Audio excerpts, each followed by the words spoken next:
ललनटॉप की चुनावी यात्रा देख रहे हैं और आज एक पॉलिटिकल इंटरव्यू हम आपके लिए लेकर आए हैं। मैं प्रशांत मुखर्जी, कैमरे पर है अमितेश।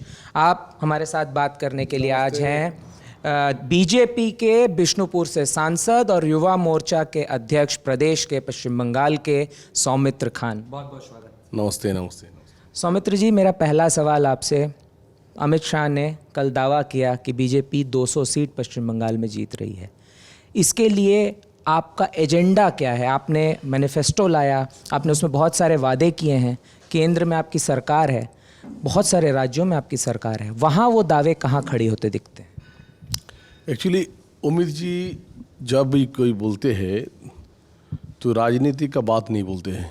उनके में उनसे एक अच्छे है कि कभी हम देखा है, कभी उनकी बात कुछ उनको जो भावना है उसका सब मिल जाती है, क्योंकि उसका भावना से ऐसे नहीं होता है जिस पॉलिटिकल बात बोल दिया मतलब हो गया, ऐसे बात नहीं है। उनका जो सोच है, उनका जो दिमाग है, उनका जो पॉलिटिकल जो प्रक्रिया है, उसमें जब बंगाल पे 22 सीट बोला था, मैं उस टाइम आपका जब तृणमूल से भाजपा में ज्वाइन किया 2019 जनवरी महीना में, तो उसके बाद उन्होंने बोला हम 22 सीट जीतेंगे।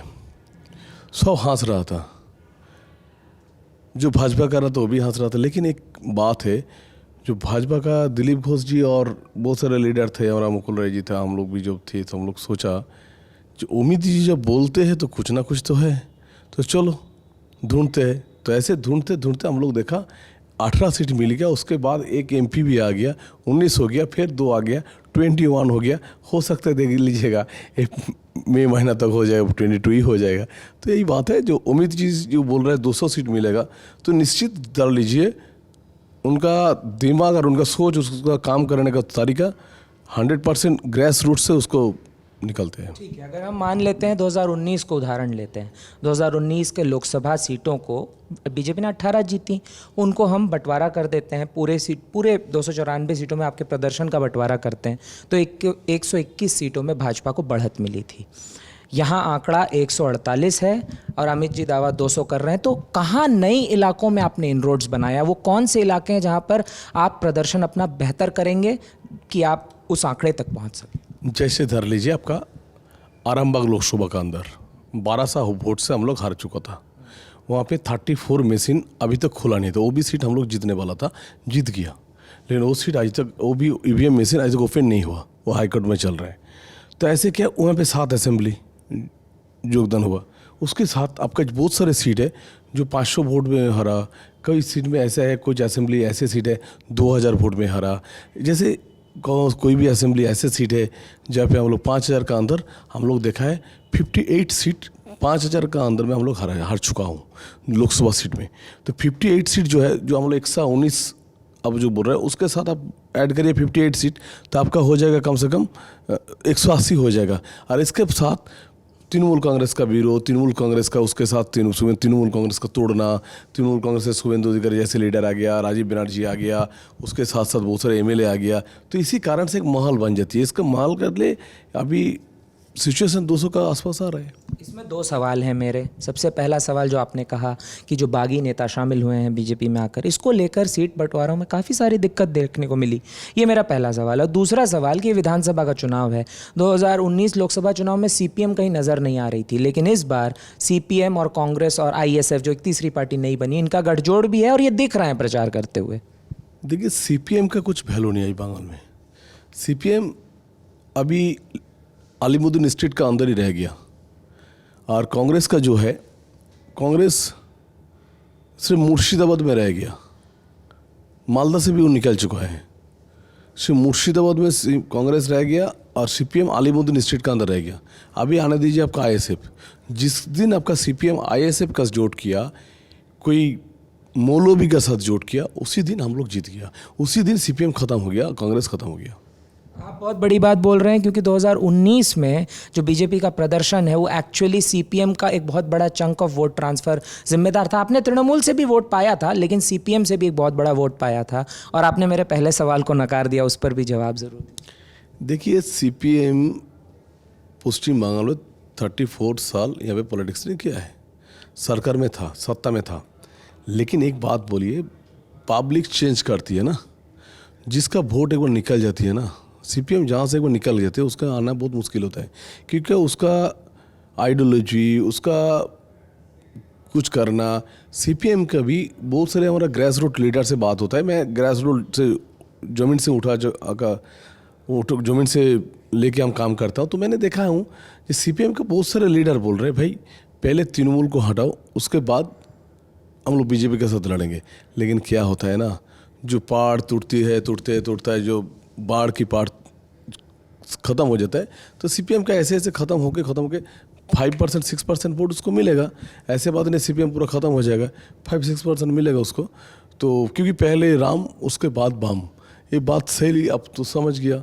तो ये बात आप भी कह रहे हैं? हाँ, हम भी समझ रहा हूँ कि पहले राम को लेके आइए, हम बाम लीडर को बोल रहा हूँ, क्योंकि बाम ख़त्म हुआ तृणमूल कांग्रेस से, और तृणमूल कांग्रेस से ख़त्म हुआ इसलिए ममता बनर्जी का नौटंकी से सीपीएम ख़त्म हुआ, और सीपीएम का जो कुछ नहीं काम किया उसलिए ख़त्म हुआ। तो इसलिए सीपीएम को भी चाहिए पहले भाजपा को लेके आना, तब ना कुछ कर पाएगा। चलिए, मेरा पहला सवाल की तरफ जाते हैं। और जो मैंने आपसे पूछा, आपने खुद कहा जो बागी नेता आकर बीजेपी में शामिल हुए हैं, उसको लेकर सीट बंटवारे में काफ़ी दिक्कतों का सामना करना पड़ रहा है आप लोगों को। पॉलिटिक्स में तो ये तो एक होती रहता है। पॉलिटिक्स में देखिए कभी प्लस कभी माइनस से होते रहता है। देखिए ये भी तो बात है, एक संदेश जाती है एक पार्टी में, एक संदेश जाती है। जैसे क्या संदेश ना, हम आपसे ले रहे हैं, आप हमको सम्मान दे रहा हूँ। सम्मान देने के बाद बहुत सारे लीडर का यही होता है कि चलो हमको भी सम्मान मिलेगा। जैसे हम लोग बहुत सारे टॉलीवुड का बहुत सारे एक्ट्रेस को लिया हूँ, इसलिए क्योंकि वो प्रोफेशन में जो जो काम करते उसको हम लोग सम्मान देता हूँ। हम लोग को, मेरे को भी सम्मान दे के मैं युवा मोर्चा का अध्यक्ष बनाया, आज काम कर रहा हूँ, फ्रीली काम कर रहा हूँ। तो ये पार्टी का भाजपा में एक मिशन है, सबको सम्मान देना, सम्मान लेना। आप आते हैं एजेंडे के सवाल पर। पश्चिम बंगाल में आप सरकार बनाने का दावा कर रहे हैं। तृणमूल कांग्रेस और बीजेपी आप पर आरोप लगा रही है, तृणमूल कांग्रेस और सीपीएम माफ़ करिएगा, आप पर लगातार बीजेपी पर आरोप लगा रही है कि हिंदू मुस्लिम तुष्टीकरण की राजनीति आप पश्चिम बंगाल में कर रहे हैं। देखिए, पश्चिम बंगाल में हिंदू मुस्लिम का तुष्टीकरण का राजनीति ममता बनर्जी ने खुद शुरू किया। ममता बनर्जी का एक मिनिस्टर बोला था मिनी पाकिस्तान, फिराद हकीम ने बोला था हमारा एरिया मिनी पाकिस्तान है। ममता बनर्जी आज बोल रहा है जय बांग्ला, जो आपका इसका पहले जो मुजीबर रहमान जी कहते जय बांग्ला, जो बांग्लादेश का प्राइम मिनिस्टर था, मुजीबर रहमान जी बोला था जय बांग्ला। उसके बाद आशाउर ने बोला था खेला हबे, वो खेला हबे उसको लेके आया जो बांग्लादेश में चलती है। उसके बाद जो बोलता है जे जय बांग्ला खेला हबे, और मामांड में उसका बोला अभी जो प्राइम मिनिस्टर है बांग्लादेश का, उसी के बाद बोल रहे। तो देखिए ऐसे तो नहीं होता है। जय बांग्ला ठीक है, जय बांग्ला है, जय बांग्ला ही रहेंगे, लेकिन ऐसे बात नहीं है जो खेला हबे जय बांग्ला बोल के ममता बनर्जी बोलता है। ममता बनर्जी आपका भी ममता बनर्जी बोलता है नमाज पढ़ती है, तो हम लोग ममता बनर्जी नमाज पढ़ते तो हम लोग जय श्री राम क्यों नहीं बोलेंगे? जय श्री राम तो हम लोग बोलेंगे इसलिए क्योंकि हम लोग को नारा है। जय श्री राम बोलने से हिंदू बहुत सारे हम लोग को अच्छे लगते हैं, तो जय श्री राम बोलने से ममता बनर्जी की इतना डर है। क्यों डर है? हम लोग वो बोलेगा अल्लाह अकबर, हम लोग जय श्री राम बोलेंगे। इसमें फ़र्क क्या है जो ममता बनर्जी खुद शुरू किया? देखिए, मैं आता हूँ जय बांग्ला के प्रश्न पर। बांग्ला के अंदर, पश्चिम बंगाल के अंदर बांग्ला एक बहुत बड़ी आइडेंटिटी है, इस बात को भाजपा भी नहीं नकार सकती है। और अगर आप लोगों की बात करें, बीजेपी की बात करें, तो बीजेपी को जो नॉर्थ बंगाल में एक बहुत बड़ी बढ़त मिली थी लोकसभा के अंदर, सारी की सारी सीटें आपने जीती थी। वहाँ पर ज़्यादातर लोग ईस्ट बंगाल से आकर बसे हुए लोग हैं। इनफैक्ट आप सीए की बात करते हैं, जो वहाँ पर प्रताड़ित हिंदू हैं जिनको नागरिकता देने की आप बात करें, आपका बड़ा ऐलान है कि सीए अभी लागू होगा, तो वो लोग भी तो बांग्ला की बात करते हैं। बांग्ला, जय बांग्ला तो बांग्ला अस्मिता का सवाल था, वो कभी भी एक मतलब अलग राज्य से ज़्यादा भाषा का सवाल था। एक बात बोलो, पहले बोलना चाहिए वी आर इंडियन, पहले बोलना चाहिए हम लोग भारत माता का संतान हो। तृणमूल कांग्रेस यहाँ पे अगली बार पिछले जब चुनाव हुआ था उसी टाइम देश का स्वराष्ट्र मंत्री को उतरने नहीं दिया। देश का कुछ भी बोलता है, देश का प्राइम मिनिस्टर को मानेंगे नहीं, देश को स्वराष्ट्र मंत्री को मानेंगे नहीं। पहले तृणमूल कांग्रेस जो बोलते हैं जय बांग्ला, हम लोग तो बोलते हैं भारत माता की जय जय भारतीयों। निश्चित हम लोग बांगाली है, लेकिन बांगाली के लिए ऐसे नहीं है तृणमूल कांग्रेस का सिर्फ तृणमूल कांग्रेस जो आदमी खड़ा हो रहा है सिर्फ वही बांगाली है। और हम लोग जो 294 सीट है, ये तो पूरा पश्चिम बंगाल का जो वोटर्स है, ये तो बाहर का नहीं है। ममता बनर्जी बोल रहा है जय बांग्ला खेला हो भी, मीन्स क्या है? यहाँ पे प्रदेश का देश बनाने का जो एक तरीका बना रहा है ना, वो प्रदेश का, जैसे उसका मिनिस्टर बोला था मिनी पाकिस्तान, उसी के टाइप एक हो गया। वो क्या बोल रहे हैं, जो ममता बनर्जी खुद बोल रहा है, जब पश्चिम बंगाल में नहीं भारत में 4 क्या होना चाहिए, सेंट्रल सचिवालय होना चाहिए। क्या बोल रहे हैं, ये 4 राजधानी होना चाहिए। बोलिए, हर 203 देश में कहाँ पे ऐसे होता है? ये 4 आपका बोल रहे राजधानी होना चाहिए। एक्चुअली ममता बनर्जी है प्राइम मिनिस्टर का होने के पागल में, अभी उसका इतना दिमाग चला गया कि कभी कभी वो सोच रहा है जो भाई प्राइम मिनिस्टर बनेंगे। मैं आपको बोल रहा हूँ ये जय बांग्ला करके हिंदू में, बांग्लादेश में हिंदू का ऊपर बहुत अत्याचारित हुआ, निपीड़ित हुआ। वहाँ पे बहुत सारे बांग्लादेश से बहुत सारे जो शरणार्थी है, जो वहाँ का संख्यालघु शरणार्थी है, मतलब हिंदू शरणार्थी है, मोतुआ है, बहुत सारे जो शरणार्थी वो जो उत्तर बंगाल में जो आ चुका है, जो हमारा पश्चिम बंगाल में आ चुका है।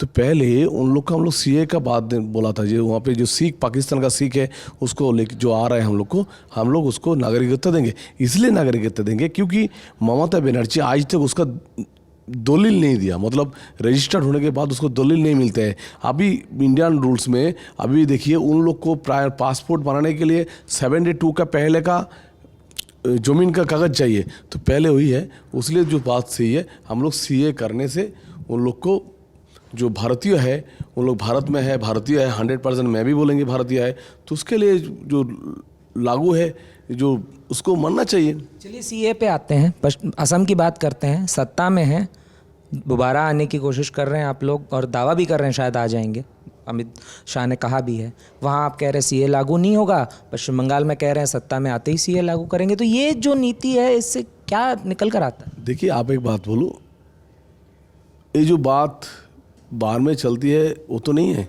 एक बात जो है पश्चिम बंगाल और असम में जो भी बोलिए, जैसे असम में और पश्चिम बंगाल में जो आए हैं बांग्लादेश से जो हिंदू है, सबको हम लोग रहने के लिए बंदोबस्त करेंगे, वी आर इंडियन, यही बात हम लोग बोलेंगे। ठीक है, अब आते हैं आप ही के मैनिफेस्टो में आपने कहा कि 33% रिजर्वेशन महिलाओं को पश्चिम बंगाल में दिया जाएगा। आप ही की पार्टी की बात करते हैं, इतना बड़ा प्रदेश है, इतने सारे ज़िले हैं, कितने ज़िला अध्यक्ष हैं जो महिलाएं हैं आपकी पार्टी में? एक बात है ना, पार्टी का संगठन में देखिए, ये तो बात मानना ही पड़ेगा। हमारा पहले 2016 में हम लोग 7% था, आज हमारा 40% आ गया। देखिए, ये बात है पार्टी के सिस्टम में, जो पार्टी में मोदी जी और अमित शाह जी जो दिमाग में एक बार आ गया, नड्डा जी का दिमाग में एक बार आ गया, जो महिला को आगे बढ़ाना है, तो निश्चित से देखिए धीरे धीरे जो बात एकदम बाता है उसको आगे लेके जाएगा। चलिए, अब आखिरी सवाल और सबसे बेहद ज़रूरी सवाल, ऐसा मुझे महसूस होता है, क्योंकि मैं जब लोगों के बीच जा रहा हूं तो एक चीज़ जो हमें देखने को मिल रही है, लोग ममता बनर्जी की तारीफ़ करते हैं, वो कहते हैं कि उनके प्रकल्प, मतलब कि स्कीमें जो लोगों तक पहुंची हैं, लेकिन उनको रोज़गार चाहिए, और इस रोज़गार की आशा वो बीजेपी से करते हैं। वो कहते हैं परिवर्तन शायद रोज़गार लेकर आएगा। तो पश्चिम बंगाल के अंदर रोज़गार आप कैसे लाएंगे, ये आपके लिए बड़ा सवाल है, क्योंकि केंद्र में सत्ता है और वहाँ अब तक रोज़गार के लिए बेरोज़गारी बहुत ज़्यादा बढ़ गई है मोदी राज में। देखिए, बात है ग्रेट ईस्टर्न टाइम में भी ऐसे हुआ था। ग्रेट ईस्टर्न जब चल रहा था, जो इंग्लैंड का शासन, जब ब्रिटिश का शासन चला था, उसी टाइम में भी बंगाल आगे था। उसके बाद जब मैं बात सही बोलेंगे, मेरा कुछ बोलने लगा नहीं है, जब कांग्रेस का सत्ता था, जब विधान चंद्र राय स्टेट में थे और सेंट्रल में आपका कांग्रेस था, उसी टाइम बहुत सारे डेवलपमेंट हुआ। उसके बाद जब वाम फ्रंट आया और युक्त फ्रंट हुआ था उसके पहले, उसके बाद जो सेंट्रल गवर्नमेंट और स्टेट गवर्नमेंट एक साथ हो गई, तो हम लोग डबल इंजन सरकार जो हम लोग करेंगे, तो डबल इंजन सरकार होने से हम लोग क्या होगा, पश्चिम बंगाल में सब कुछ है। आज कोयला है, पश्चिम बंगाल में रास्ता है, पश्चिम बंगाल में ज़मीन है, पश्चिम बंगाल में खेती बाड़ी है, पश्चिम बंगाल में आज गंगा है, पश्चिम बंगाल में आज बंदर है। सिर्फ माइंड थिंकिंग होना चाहिए। जो अमित शाह जी ने बोला है, मैं बेनिया हूँ, हम कहाँ से पैसा लेके आएंगे। गुजरात को जैसे आगे लेके गया मोदी जी ने और अमित शाह जी ने, तो उसी का तरफ हम लोग 100% है।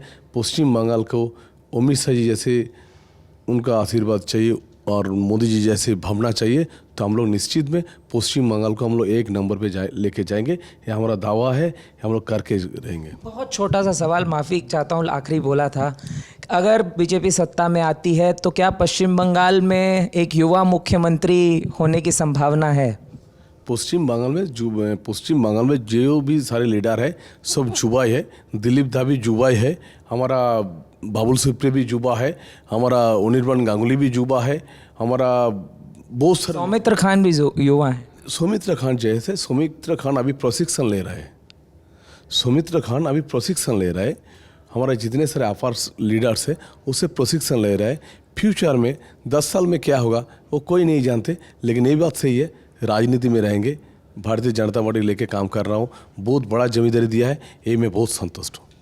बहुत बहुत शुक्रिया सौमित्र जी हमसे बात करने के लिए।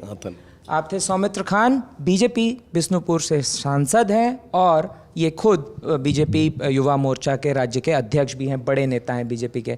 आप देख रहे थे हमारी चुनाव यात्रा। मैं हूँ प्रशांत मुखर्जी, कैमरे पर हैं अमितेश। हमारी चुनाव यात्रा जारी रहेगी, जुड़े रहिए हमारे साथ। नमस्कार।